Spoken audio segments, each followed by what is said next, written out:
Tribune du genre. Tribune du genre. Tribune du genre, hommes, femmes, parlons ouvertement du déséquilibre social. Tribune du genre, discutons des vulnérabilités. Informons-nous des bonnes pratiques pour notre bien-être et celui de notre communauté. Tribune du genre, c'est tous les lundis à partir de 18h. Animation, Isabelle Ochoumaré. Mesdames, Messieurs, bonsoir. Merci de toujours rester fidèles à ce programme radio Tribune du genre. Jérôme Avossetien assure la mise en onde de cette émission en direct chez vous, Isabelle Ochoumaré. En Afrique, beaucoup de personnes vivant avec un handicap continuent d'être victimes de discrimination, d'exclusion et de mauvais traitements. Pourtant, il existe un arsenal juridique favorable à leur protection et à la promotion de leurs droits. La plupart des pays africains ont ratifié la Convention des Nations Unies relative aux droits des personnes handicapées qui vise notamment à promouvoir, protéger et assurer la pleine et égale jouissance de tous les droits de l'homme et de toutes les libertés fondamentales par les personnes handicapées. 14 ans après l'adoption de cette convention, que peut-on retenir? Qu'est-ce qui a changé? Qu'est-ce qui doit changer? On en parle avec 3 militants des droits des personnes handicapées en Afrique de l'Ouest. Ils viennent du Bénin, du Niger et du Sénégal. Le premier invité à nous, Ghislain Adondé, personne handicapée visuelle, point focal de l'insertion des jeunes en situation de handicap à la Fédération des associations de personnes handicapées du Bénin, président de l'association des personnes handicapées de Ouida. Ghislain Adondé, bonsoir. Bonsoir madame, bonsoir auditeurs et auditrices de la CAP-FM. Comment allez-vous? Bien, on respire la pleine forme. Merci d'être à mon micro. Merci. Mamadou Oumarou est notre deuxième invité de nationalité nigérienne. Il est une personne handicapée visuelle, coordonnateur bridge de la Convention relative aux droits des personnes handicapées, conseiller technique de la Fédération ouest-africaine des associations de personnes handicapées, secrétaire général adjoint de la Fédération nigérienne des associations de personnes handicapées. Mamadou Oumarou, bonsoir. Bonsoir madame, bonsoir auditeurs et auditrices. Comment allez-vous? Oh, je vais bien, alhamdulillah. Bienvenue au Bénin. Merci beaucoup. Yatma Fall, bonsoir à vous. Bonsoir Isabelle. Comment allez-vous? Très bien. J'espère que j'ai bien prononcé votre nom. Oui, absolument. Vous venez du Sénégal et vous êtes une personne vivant avec un handicap moteur, membre du comité technique de la Fédération ouest-africaine des associations de personnes handicapées, président de la Fédération sénégalaise des associations de personnes handicapées et professeur à l'université de Saint-Louis. C'est bien ça? Disons chargé d'enseignement à l'université Gaston Berger de Saint-Louis. Merci pour la précision et merci d'avoir accepté notre invitation. Merci beaucoup Isabelle. Tribune du genre. Tribune du genre. Ghislain Adondé, je commence par vous. Oui. Ce soir, sur Tribune du genre, nous parlons de la situation des personnes handicapées. Alors dites-nous, quelle analyse faites-vous de la situation de cette catégorie de notre société? Merci beaucoup. Une fois encore, merci à CAP-FM pour cette opportunité qui nous est offerte.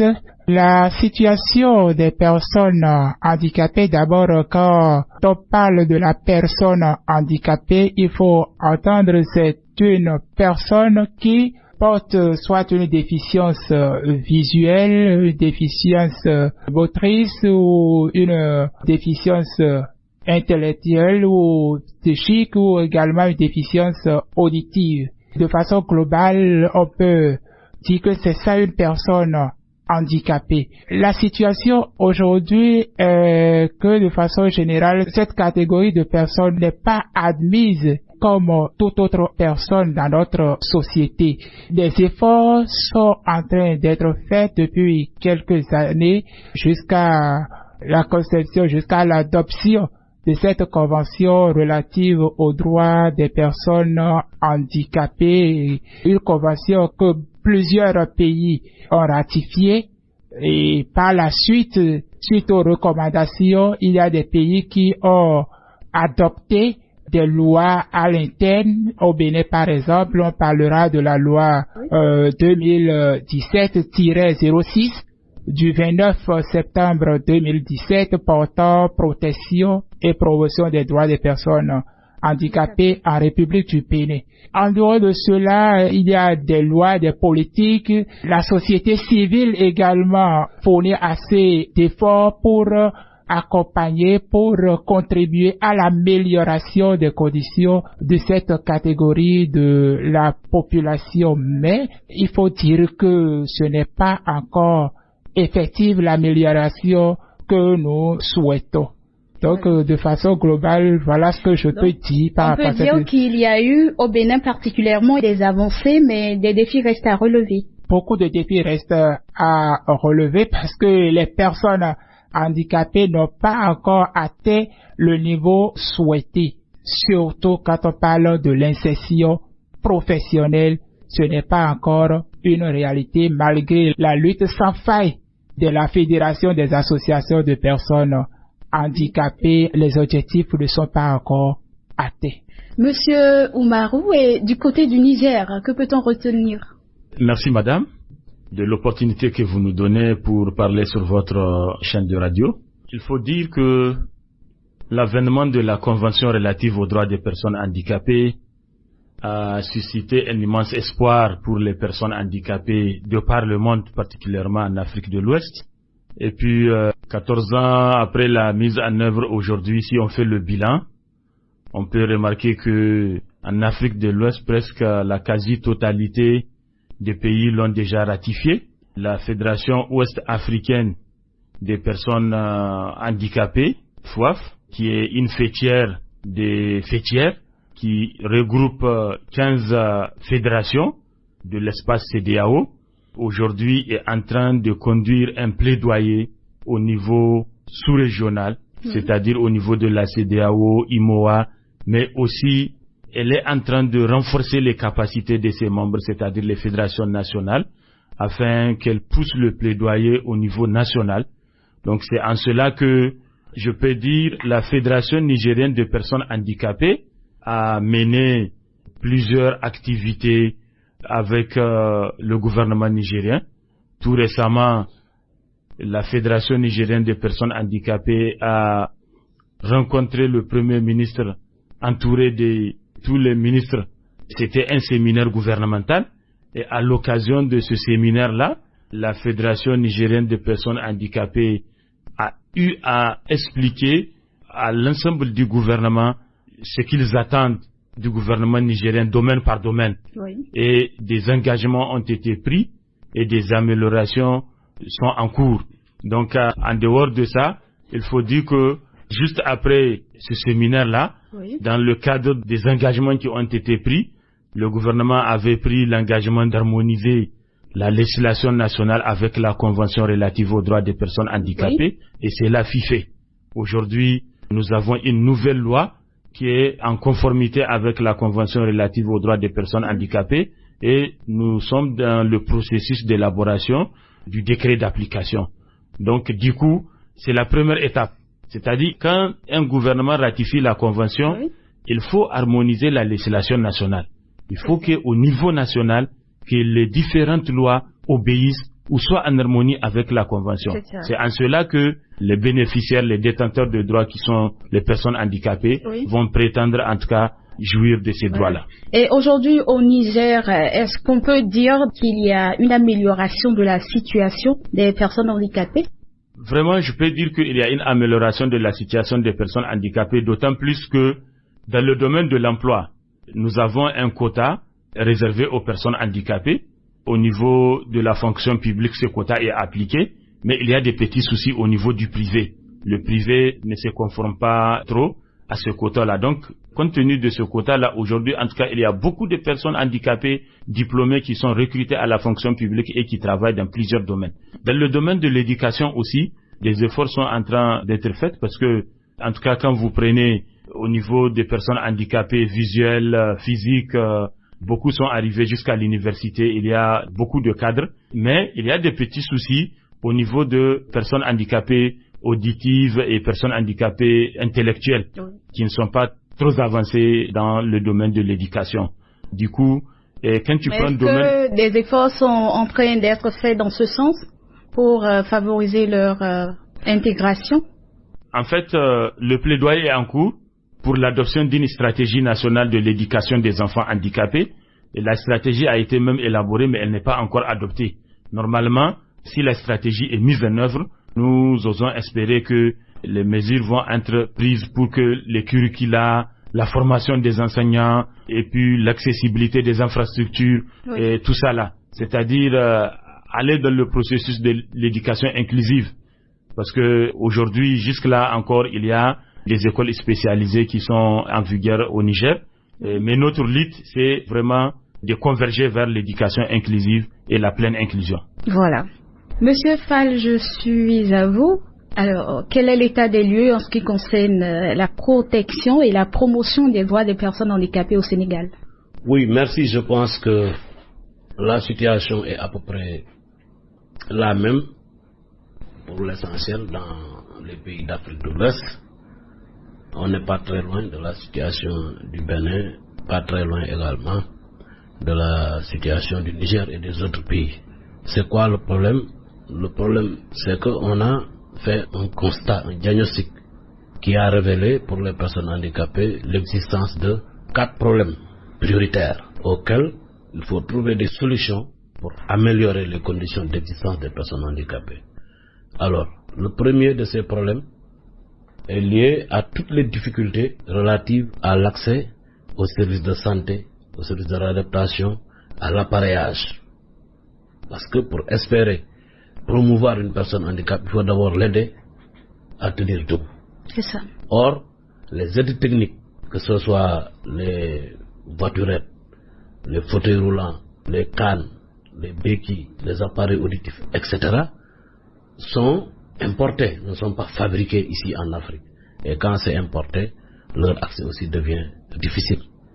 Ensuite, le deuxième problème prioritaire diagnostiqué, c'est toutes les difficultés liées à l'accès à l'éducation et à la formation. Oui.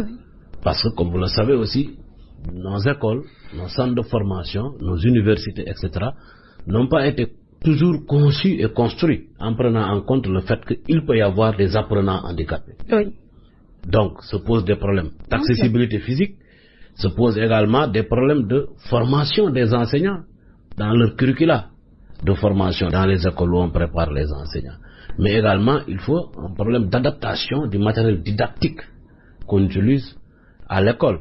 Parce qu'il ne faut pas perdre de vue que la convention, c'est l'éducation inclusive. L'éducation inclusive, c'est quoi? C'est faire en sorte que l'enfant handicapé puisse fréquenter l'école ordinaire, que tous les autres enfants fréquentent. Oui. Pas de faire une école spéciale pour lui, mais de rendre l'école ordinaire de son quartier accessible à lui pour lui permettre aux côtés des autres enfants d'étudier. Or, quand vous prenez un enfant aveugle, excusez-moi, mais il n'a que foutre d'une ardoise ou d'un tableau parce qu'il ne voit pas. C'est ça. Par contre, il y a un autre type de matériel didactique adapté à lui qu'il faut avoir. Donc ça aussi, ce n'est pas toujours disponible. Et le troisième problème identifié, c'est les problèmes d'insertion et d'emploi. Oui. Et ça se comprend aussi parce que si vous n'avez pas la possibilité d'aller à l'école ou de fréquenter un centre de formation, vous n'avez pas de métier. Et quand vous n'avez pas de métier, c'est très difficile de trouver un emploi. Or, souvent, les programmes d'auto-emploi qui sont développés par nos gouvernements également ne sont pas toujours aussi inclusifs. Et enfin, le dernier problème diagnostiqué, c'est les difficultés liées maintenant à l'aménagement du cadre de vie général. Parce qu'il faut permettre aussi aux personnes handicapées d'avoir toute la mobilité qu'il faut et de pouvoir également participer à la vie de leur société, de pouvoir apporter également leur contribution à la construction de leur pays en tant que bons citoyens et participer donc au développement. Parce que nous, certes, nous sommes conscients de nos infirmités, mais nous ne sommes pas du tout convaincus de notre inefficacité. C'est ça. Par conséquent, nous voulons aussi apporter notre contribution à la construction de nos pays. Mais ça, c'est à condition qu'on nous mette dans les situations, qu'on crée les conditions qu'il faut pour que nous puissions aller à l'école, que nous puissions faire tout ce que tout le monde fait, et ainsi donc participer à la vie de notre nation. Donc on retient également que du côté du Sénégal, beaucoup de défis restent à relever. Oui, il faut aussi reconnaître que des efforts importants ont été faits parce que après la ratification de la convention, il y a eu, comme au Niger, comme au Bénin, une loi nationale qu'on appelle loi d'orientation sociale, loi 2010-15 du 6 juillet 2010, qui garantit la protection et la promotion des droits des personnes handicapées, qui, dans ses dispositions, a quand même prévu des mécanismes dont la mise en œuvre correcte devrait permettre d'améliorer très sensiblement les conditions d'existence des personnes handicapées. Et parmi ces dispositions, il y a, pour l'emploi par exemple, un quota de 15% réservé aux personnes handicapées à chaque fois qu'il y a un recrutement dans la fonction publique. Même si les 15% ne sont pas respectés, aujourd'hui quand même, il faut reconnaître, comme au Niger, il y a beaucoup de jeunes handicapés aujourd'hui diplômés au Sénégal qui sont dans l'administration, dans les divers domaines d'activité de l'administration. Et à notre retour au Sénégal, nous prévoyons pour le privé de signer une convention avec le ministère de l'Emploi, parce qu'au Sénégal, il y a ce qu'on appelle la convention État-employeur. Oui. Convention dans le cadre de laquelle l'État appuie certaines entreprises privées dans leur développement. À recruter des personnes handicapées. Voilà, maintenant, nous allons signer une convention avec le ministère de l'Emploi, avec les employeurs, pour que dans le cadre de cette convention État-employeur, qu'un quota de 5% soit réservé aux personnes handicapées dans les entreprises privées. S'il s'agit de stagiaires, que les 5% soient réservés. S'il s'agit de contractuels, que les 5% soient réservés. S'il s'agit d'embauche également, que les 5% soient réservés. Et ça, nous pensons le signer à l'occasion de la célébration de la Journée internationale des personnes handicapées prévue le 3 décembre à Dakar. Tribune du genre. Tribune du genre. Ghislain Adondé. Oui, madame. Oui, je suis à vous. C'est vrai, vous avez déjà parlé des efforts qui sont faits dans le contexte béninois. Mais quelles sont les difficultés auxquelles sont confrontées les personnes handicapées aujourd'hui au Bénin?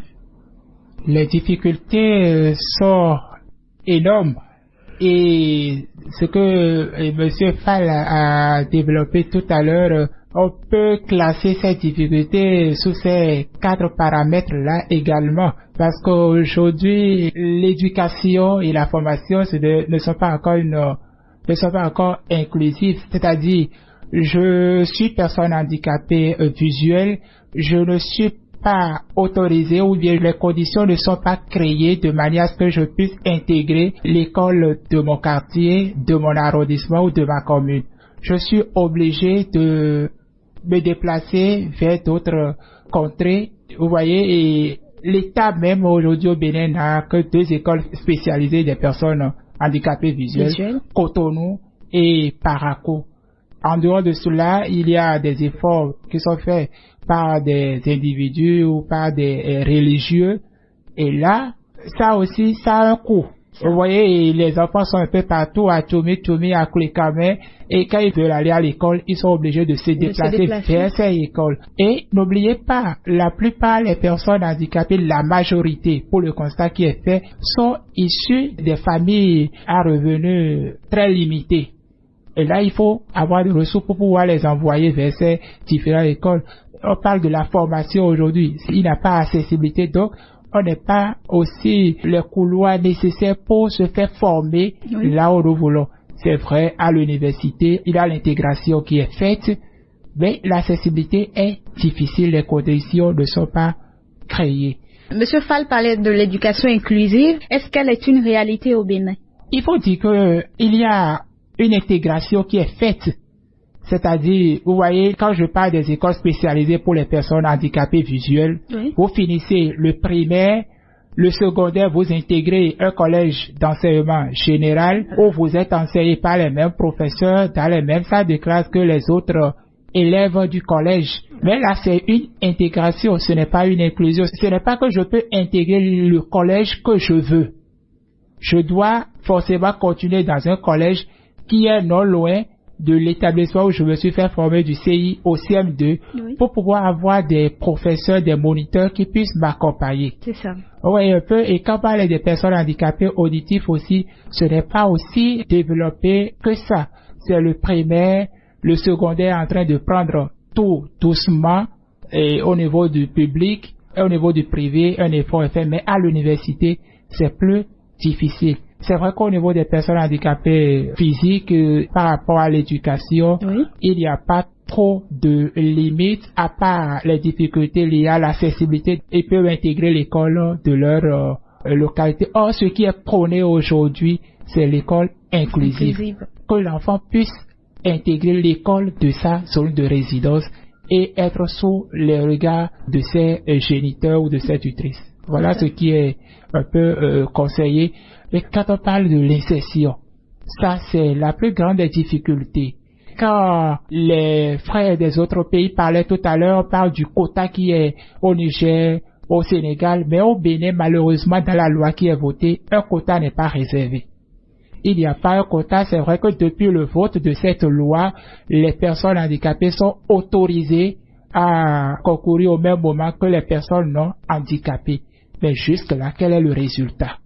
Quel est le résultat? Vous y allez et après, les résultats ne sont pas encore satisfaisants. On n'a pas vraiment de succès qu'on peut doiter pour dire, bon, depuis l'avènement de cette loi-là, voilà ce qui a été fait, voilà telle personne a été insérée. Nous n'avons pas encore d'exemple. Cela ne voudra pas dire qu'il n'y a pas de personnes handicapées recrutées dans la fonction publique avant cette loi. Mais pour que la loi puisse avoir tout son sens, comme l'a dit M. Fall, il faut les décrets d'application. C'est ça. Jusqu'à aujourd'hui, les décrets d'application sont élaborés, revus, mais c'est là encore. Ils ne sont pas adoptés? Ils ne sont pas encore adoptés. Et quand vous prenez cette loi, quand on parle de la carte d'égalité des chances, par exemple, si seulement ce décret était pris, par exemple, cette carte qui permet aux personnes handicapées de se faire soigner avec une réduction, avec plus de facilité. Mais sans ces décrets, ce n'est pas possible. Quand une personne handicapée veut créer son entreprise, il y a des facilités qui sont prévues dans cette loi. Mais sans la prise de ces décrets, ça ne peut pas être une réalité. C'est vrai, on n'a pas croisé les bras, la fédération se bat avec ses partenaires pour quand même donner un peu d'espoir, une lueur d'espoir aux personnes handicapées. Oui. Et là, on peut remercier quand même ces partenaires avec qui la fédération met en œuvre plusieurs projets, insertion professionnelle des jeunes handicapés, un projet qui a permis quand même à plus déjà de 200 jeunes handicapés de se faire former et de faire une expérience quand même dans les entreprises. Il y a également un projet de développement local inclusif, éducation inclusive, pas mal de projets que ces partenaires accompagnent la fédération à mettre en œuvre pour accompagner les personnes handicapées en attendant que nos gouvernants ne manifestent vraiment leur volonté parce que franchement c'est manque de volonté. Vous savez, ce qui surprend un peu, ces personnes handicapées, malgré leurs difficultés, fréquentent les universités, sont avec les diplômes, parfois sont meilleurs aux côtés des personnes non handicapées. Mais et à l'arrivée de manque de volonté? Si, dans d'autres pays, il y a un quota de 5% qui est prévu, 15% qui est prévu. Pourquoi pas au Bénin? Pourquoi pas au Bénin, par exemple? Et si ces jeunes sont sortis des universités, des centres de formation, pourquoi ne pas faciliter également leur insertion?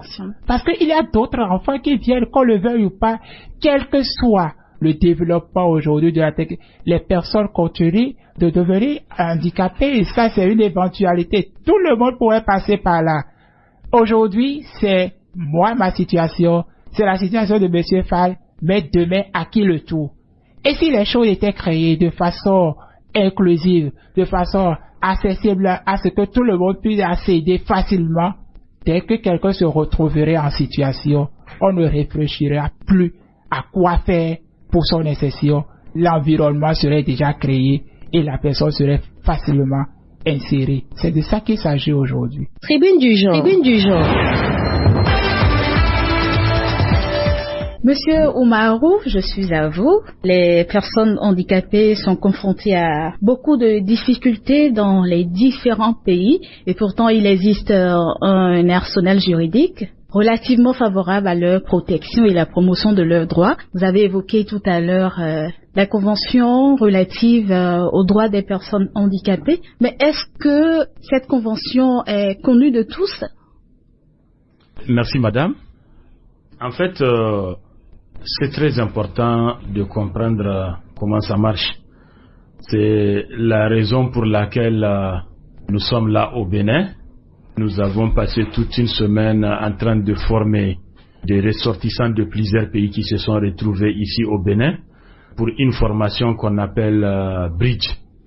Bridge, c'est un pont qu'on voudrait faire entre la Convention relative aux droits des personnes handicapées et les ODD, l'agenda 2030. La Convention relative aux droits des personnes handicapées, c'est un instrument de droits de l'homme qui annonce des droits théoriques. Et ces droits théoriques-là, il faut les traduire en actions concrètes. Pour les traduire en actions concrètes, il nous faut des politiques, il nous faut des programmes, et il nous faut des plans, des stratégies et des projets. Et c'est pourquoi on veut faire ce lien-là entre cet instrument de droits de l'homme qui est la Convention et un instrument de développement qui est l'agenda 2030, qui a été adopté par tous les pays du monde avec 17 objectifs. Voilà. Donc, qu'est-ce qu'il faut comprendre ici? Toutes les difficultés des personnes handicapées sont liées à 4 choses. Lesquelles? C'est les obstacles ou les barrières, d'abord institutionnelles, deuxièmement, physiques, troisièmement, comportementaux, et quatrièmement, communicationnels. Quand vous prenez les barrières institutionnelles, qu'est-ce que cela veut dire? Cela veut dire qu'il y a des lois, il y a des politiques et des programmes qui sont discriminatoires. Et si ces discriminations restent dans ces politiques, dans ces lois-là, on ne va jamais avancer. Par exemple, au Niger, le code électoral empêche aux personnes handicapées intellectuelles et psychosociales d'être éligibles ou de voter. Ça, c'est dans la loi, par exemple, qu'on dit ça. Ne peuvent être inscrits sur la liste électorale les internés et les interdits. Vous voyez donc, c'est de façon délibérée qu'on a empêché à une catégorie le droit d'être éligible. Donc, il faut enlever ces discriminations-là des lois. Quand vous prenez les barrières physiques, aujourd'hui, que ce soit au Niger, au Sénégal, au Bénin, vous avez des routes qui sont inaccessibles, des bâtiments qui sont inaccessibles, et du coup, ça empêche aux personnes handicapées de se mouvoir. Parce que pour la Convention relative aux droits des personnes handicapées, ce n'est pas la déficience qui est importante. Le fait que je suis non-voyant ou que je suis handicapé moteur, ça fait partie de la diversité humaine. Dieu, dans sa bonté infinie, a décidé de créer des longs, des courts, des blancs, des noirs, des gros, des minces, et il a créé des personnes handicapées et des personnes non handicapées. C'est ça. Ça fait partie de la diversité humaine. Oui. Mais ce qui bloque ici, c'est est-ce que la société a pris des mesures pour rendre la société inclusive, Oui. pour rendre la société harmonieuse, de façon à ce que les personnes handicapées puissent bien vivre. Si vous prenez les obstacles comportementaux, aujourd'hui, quand vous partez en Europe, vous allez voir, dans certains pays de l'Europe, lorsque une personne handicapée visuelle tend sa canne sur la ligne blanche, Oui. les véhicules s'arrêtent, C'est ça. et puis la personne handicapée, elle passe. Je suis sûr, ici au Bénin, si je décide de faire ça, je serai renversé. Au Niger, pareil. Au Sénégal, c'est la même chose. Où est-ce que cela se passe? C'est dans nos comportements. C'est parce que nos mentalités ne sont pas préparées à cela. Et il y a beaucoup de choses comme ça, aujourd'hui, qui constituent un obstacle pour les personnes handicapées qui sont liées à nos comportements. Et quand vous prenez les obstacles de communication, là, aujourd'hui, quand vous prenez, il y en a beaucoup de télévisions, aujourd'hui, qui passent l'information, qui ne sont pas accessibles aux personnes sourdes et malentendantes. Il y en a peut-être beaucoup de choses qui sont faites dans le cadre de communication sur Internet ou sur je ne sais pas quel canal, qui ne sont pas accessibles aux personnes handicapées. Lorsque vous n'avez pas l'information. L'information est capitale pour votre développement. Il faut d'abord avoir l'information pour pouvoir agir. Voilà. Donc, du coup, c'est ça que la Convention nous demande de faire. C'est-à-dire lever ces obstacles-là. Si on lève ces obstacles-là, c'est ça qui amènera à ce que les personnes handicapées jouissent de tout ce qui a été dit dans l'objet de la Convention. Quand on dit que la Convention a pour objet de promouvoir, protéger et assurer la pleine et égale jouissance de tous les droits de l'homme et de toutes les libertés fondamentales par les personnes handicapées. Cela n'est possible que lorsque ces obstacles-là sont levés. C'est ça. Et nous devons tous travailler à la levée de ces obstacles-là. C'est pourquoi les organisations des personnes handicapées que nous sommes, nous avons intérêt à sensibiliser la communauté, à sensibiliser les autorités, à sensibiliser les acteurs non étatiques et que tout le monde soit sensibilisé sur notre question. Et nous devons nous-mêmes connaître d'abord nos droits. C'est très important. Maîtriser la Convention, maîtriser les ODD. Amener les autres aussi à connaître vos droits. Connaître les différentes politiques et programmes de développement qui sont élaborés par les gouvernants. Parce que lorsque vous ne connaissez pas tout ce qui est fait par le gouvernement, vous ne connaissez pas tout ce qui est fait par les partenaires qui sont là dans votre pays, vous ne pouvez pas agir. C'est ça. Donc, nous avons un grand travail à faire. Et les gouvernants qui sont aussi des porteurs d'obligations, normalement, la Convention, l'acteur principal pour la Convention, c'est l'État. Vous allez voir quand vous allez lire la Convention, partout on dit les États partis s'engagent, les États partis garantissent, les États partis veillent. C'est parce que le premier responsable par rapport à la Convention, c'est l'État. C'est l'État. Il doit faire en sorte d'abord, lui, d'appliquer la Convention. C'est ça. Et il doit faire en sorte que les acteurs non étatiques appliquent la Convention. Voilà. Après votre analyse, je retiens que l'inclusion n'est pas encore une réalité dans tous les domaines et que les personnes handicapées elles-mêmes doivent se battre pour contribuer à l'amélioration de leur situation. C'est bien ça? Oui, tout à fait. C'est quoi la pleine inclusion? L'inclusion, d'abord, c'est un processus. C'est un processus qui, on peut même dire que c'est un idéal à atteindre. Mais on ne va pas dire que on va atteindre la pleine inclusion pour inclure les personnes handicapées. Non. C'est-à-dire, dans tous les domaines, il faut d'abord commencer. C'est ça.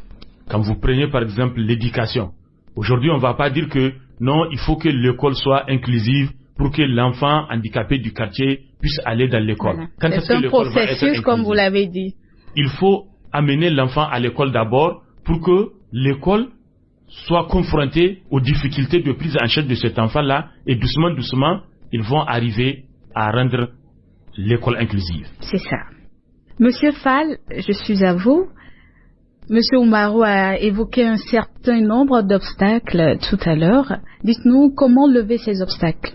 Oui, je pense qu'il a fait une excellente analyse de la Convention et surtout il a insisté sur le fait que le handicap est un élément de la diversité humaine. Parce que l'humanité est une diversité. Imaginez, madame, si tout le monde, toutes les populations du monde étaient des femmes, ça ne serait pas beau. Si tout le monde était des hommes, ça serait pas beau. Il n'y aurait pas de diversité. Voilà. Donc il faut vraiment qu'il y ait des blancs, des noirs, des hommes, des femmes, des longs, des courts, des grands, des petits et des personnes handicapées aussi. Et donc, ça fait partie de la diversité et ça fait partie également du charme de l'humanité. C'est ça. Alors donc, si on comprend ça au départ, tout le reste devient facile. Parce que il est très fréquent d'aller dans un service, dans un lieu, dans un endroit et de trouver toilette homme, toilette femme. Pourquoi on ne met pas même toilette pour hommes et femmes? Parce qu'on veut tenir compte de la spécificité des femmes. C'est ça. Alors donc c'est exactement la même chose qu'il faudra partout et dans tous les domaines dire que voilà, prendre en compte les personnes handicapées. Donc comme il l'a dit également, le handicap c'est pas la déficience. La déficience c'est bon, ça fait pas de la beauté de l'humanité.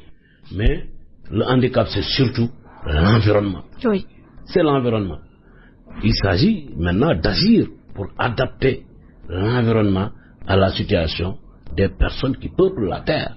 Et parmi ces personnes, comme on l'a dit, il y a des personnes handicapées. Donc si on prend par exemple les toilettes, d'habitude on voit des toilettes pour les femmes, pour les hommes. Il faut également des toilettes spécifiques pour les personnes handicapées. Oui, c'est-à-dire c'est un exemple juste que je donnais pour dire que en se faisant, en mettant toilette homme, toilette femme, on a déjà dès la conception pris en compte le fait que il y a des hommes et des femmes. Oui. Et que les femmes et les hommes, chacun a des besoins spécifiques qu'il faut prendre en compte.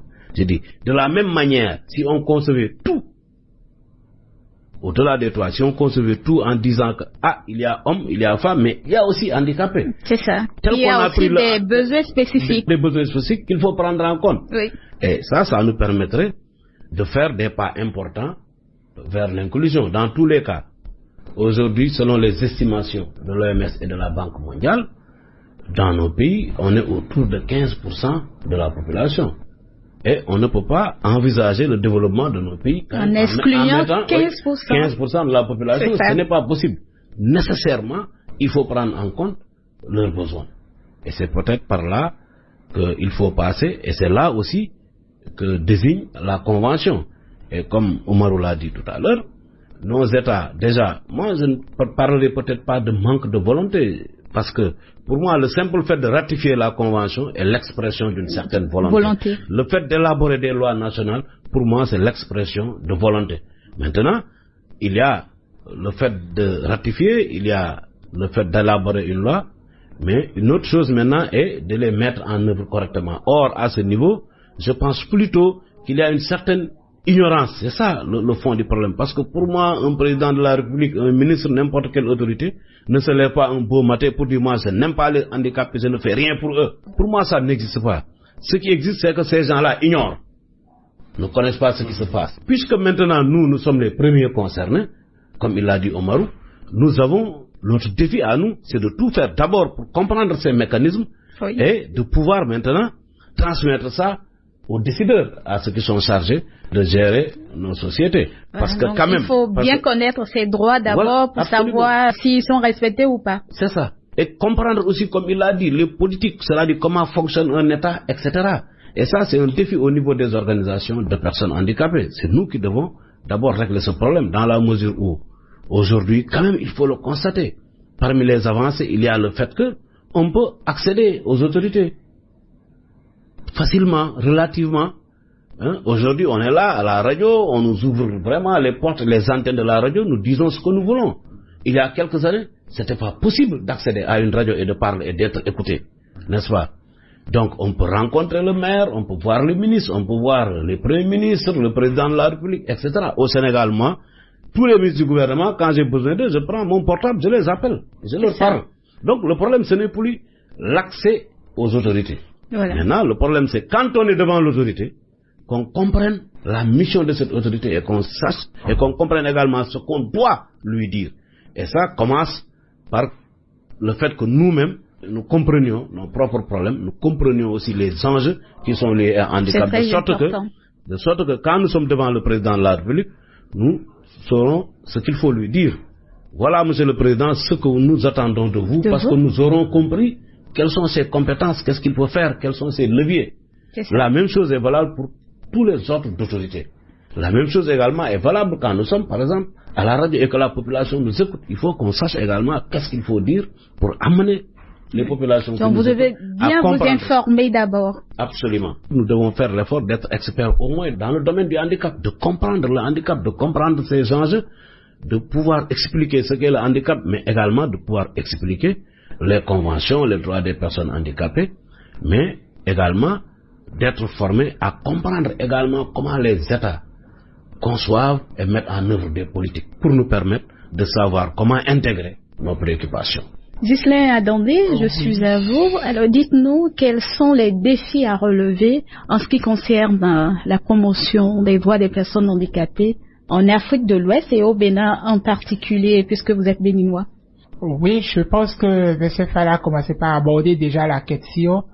Les défis à relever, c'est d'abord former les personnes handicapées elles-mêmes sur les tests qui pour leurs droits, leur protection, leur promotion.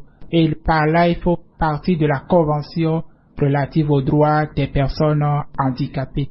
Et c'est déjà ça que la FOAF a commencé en initiant la formation des formateurs.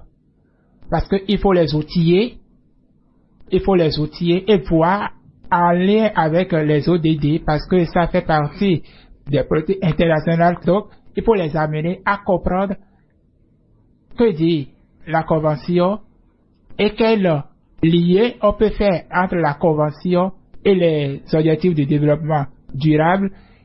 Et partant de là, elles sont désormais outillées, elles peuvent aller vers les autorités et attirer leur attention sur l'essentiel pour pouvoir les prendre réellement en compte dans les différentes politiques, dans les différents tests. Donc, le premier défi, c'est d'outiller les personnes handicapées elles-mêmes. Ensuite, c'est de s'organiser de manière à aller vers les décideurs. Parce que si vous êtes outillé et que vous allez en rang dispersé, vous n'aurez pas gain de cause. Donc, mieux s'organiser. Lorsque vous prenez la Fédération des associations de personnes handicapées du Bénin, elle a ses démembrements dans les 12 départements. On parle des réseaux des associations de personnes handicapées, c'est dans tous les 12 départements. Alors, il faut former ces réseaux parce que on parle aujourd'hui de la décentralisation. Si au niveau central, la fédération fait des efforts, il faut que les réseaux aussi soient outillés pour pouvoir faire les mêmes démarches vers les autorités départementales et ensuite les organisations de personnes handicapées présentes dans les communes puissent faire la même chose vers les mairies. Et c'est comme ça, de façon coordonnée, de façon harmonieuse, que les efforts seront faits, les démarches seront menées pour pouvoir amener les autorités à vraiment prendre en compte les besoins des personnes handicapées. Donc, le réel défi, c'est là parce que, comme l'a dit M. Fall, je pense que nous ne pouvons pas rester dans notre camp et dire les autorités ne font rien. Il faut forcément les amener à comprendre, voilà, par rapport à telle chose, voilà ce que nous attendons, voilà ce que vous pouvez nous faire, parce que vous-même vous avez une partition à jouer. Oui, bien sûr, parce que les autorités, elles ne sont pas censées tout connaître. C'est ça. Elles ne sont pas spécialistes dans tous les domaines et ils ont plusieurs choses à embrasser dans le même temps. Donc c'est à nous d'aller vers eux. Donc je pense que c'est le grand défi qui nous reste à relever et nous nous attelons quotidiennement à cela au Bénin. Tribune du genre. Tribune du genre. Monsieur Oumarou, vous parliez de l'agenda 2030. Dites-nous, quel est le lien qui existe entre la Convention relative aux droits des personnes handicapées et les objectifs de développement durable? Merci. En fait, ces deux instruments-là sont des instruments qui sont intimement liés. Parce que quand on parle de droits de l'homme et de développement, on ne peut pas les dissocier. L'instrument de droits de l'homme, qui est la Convention relative aux droits des personnes handicapées, je disais que il nous offre des droits théoriques. Et que les droits théoriques, comme ça ne se mange pas, il va falloir les traduire en actions concrètes. C'est ça. Et pour les traduire en actions concrètes, il faut des programmes et des politiques. Et c'est en cela que l'agenda 2030, qui est un programme mondial de développement, que tous les pays du monde sont en train de militer à sa cause pour que d'ici 2030, que les objectifs soient atteints. Donc, du coup, c'est-à-dire c'est les pays, dans ce qu'ils élaborent comme plan. Par exemple, au Niger, il y a ce qu'on appelle le plan de développement social et économique. Et dans beaucoup de pays comme ça, il y a ces genres de plans. C'est dans ces plans de développement-là, quinquennaux, que les pays arrivent à faire qu'il faut reverser un peu les ODD. Et cible par cible, il faut regarder domaine par domaine comment est-ce que cela va être fait. Dans le domaine de l'éducation, qu'est-ce qu'il faut atteindre? Dans le domaine de l'emploi, quelle est la cible qu'il faut atteindre d'ici 2030? Et ainsi de suite. Donc, nous, à la Fédération ouest-africaine des associations des personnes handicapées, Pour militer à cela, qu'est-ce que nous avons fait? Nous avons élaboré un géant programme que nous avons intitulé Progressif. C'est un programme régional de renforcement de capacité. Donc, ce programme, qui est d'environ 2 milliards et quelques de francs CFA, couvre les 15 pays de l'Afrique de l'Ouest. Et qu'est-ce qu'il y a dans ce programme? Nous cherchons d'abord à renforcer les capacités de nos fédérations. En faisant quoi? D'abord en agissant sur leur gouvernance. La gouvernance en les aidant à élaborer des plans stratégiques, en les aidant à élaborer des manières de procédure ou à réviser pour celles qui en ont déjà, et à tenir aussi les assises statutaires, telles que les assemblées générales. Donc, en dehors de ça, il y a aussi le plaidoyer au niveau des institutions sous-régionales, telles que CEDEAO, IMOA et Union africaine. Vous voyez? Donc, du coup, c'est quand ces fédérations-là vont être renforcées et qu'ils seront en mesure de porter les plaidoyers pour des politiques inclusives qu'il y aura changement. Parce que tant que les politiques, on n'agit pas sur les politiques, les programmes, il n'y aura pas de changement. C'est-à-dire, il faut que dans le programme de l'État, que on tient compte des personnes handicapées. Cela ne suffit pas. Parce que même si on dit, les personnes handicapées, oui, on va faire leur inclusion, ça veut dire quoi? Il faut que dans le budget, qu'on trouve que il y a des ressources qui sont programmées pour ça. C'est ça. Parce que ça ne suffit pas de dire dans le programme qu'ils seront inclus ou incluses. Mais il faut que dans le budget, qu'on trouve une ligne qui est là pour l'achat des matériels didactiques, qu'on trouve une ligne qui est là pour la formation des enseignants en braille, en langue de signes, tout ce qui les concerne. Qu'on trouve qu'il y a du budget pour ça. Et il faut travailler aussi à la recherche des données. Vous savez, comme l'a dit Fall, il faut comprendre comment marche le gouvernement au niveau central et au niveau local. Le gouvernement au niveau central, il élabore des politiques et il élabore des programmes de développement. Et ces programmes de développement-là, pour les mettre en œuvre, il faut du budget. Et dans le budget-là, il faut avoir des ressources pour les personnes handicapées, pour l'inclusion des personnes handicapées. Parce que dans la plupart des cas, c'est le problème qui se pose. C'est-à-dire, on ne discrimine pas parfois dans le programme, mais dans le budget, on n'a pas tenu compte. Je vais vous donner un exemple banal. Oui, rapidement, parce que nous n'avons plus assez de temps. D'accord. Exemple banal, on peut dire, ok, on prévoit une formation pour les personnes handicapées. Ok, ça c'est dans le programme, on a prévu ça. Mais dans le budget, on oublie de prévoir un interprète en langue de signes. Ça c'est un exemple banal. Si on vient à la formation, tu te rends compte que les personnes sourdes et malentendantes ne vont pas bénéficier de la formation parce que l'interprète n'est pas là. Oui, et face à cela, que faut-il faire concrètement? Il faut associer des personnes handicapées à l'élaboration du budget, n'est-ce pas? C'est ce que la Convention dit à son article 4.3. Voilà. Les États partis doivent consulter et impliquer pleinement les personnes handicapées dans toutes les questions les concernant. Voilà, merci à vous. Yatma Fall, je suis à vous. Monsieur Oumarou disait qu'il faut poursuivre les plaidoyers. Alors, si on vous demandait de faire un plaidoyer à l'endroit des gouvernants ouest-africains, que diriez-vous? Alors, puisque nous n'avons plus de temps, juste un mot. Vous savez, nous sommes tous membres de ce qu'on appelle l'OMPH, l'Organisation mondiale des personnes handicapées. Et le slogan, jusque récemment, c'était « Rien pour nous, sans nous ».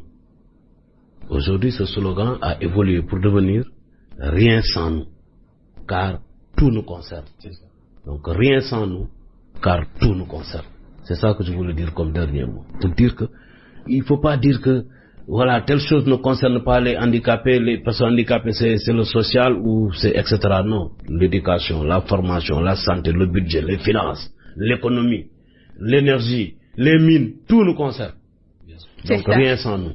Ghislain Adamé, quel appel avez-vous à l'endroit des autorités?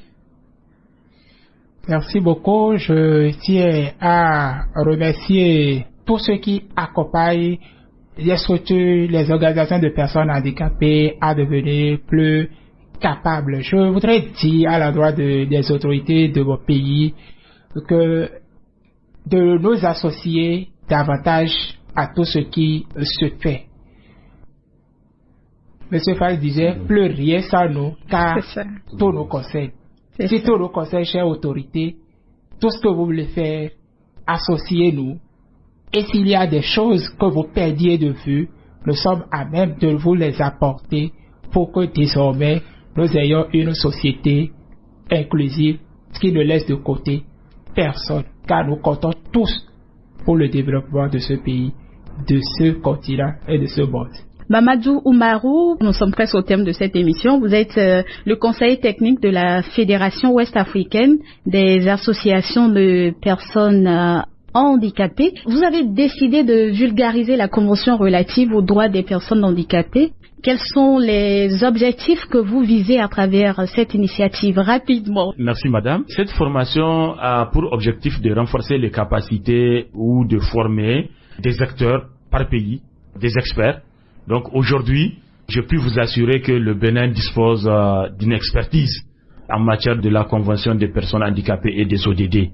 C'est une bonne nouvelle. Voilà. Et nous sommes 8 à 10 pays qui sont là. Donc chaque pays a un lot d'experts qui sont formés et qui, à leur retour, peuvent déjà, en tout cas, continuer à former les autres collègues à devenir des acteurs du plaidoyer. Un mot de la fin. Je voudrais remercier, en tout cas, les autorités du Bénin. Je remercie aussi, en tout cas, la Fédération des associations des personnes handicapées du Bénin pour leur engagement. Et je voudrais vraiment remercier tous les partenaires qui nous accompagnent. Et je voudrais, enfin, vraiment remercier votre radio pour l'opportunité que vous nous offrez de dire un peu ce que nous ressentons. Merci à vous.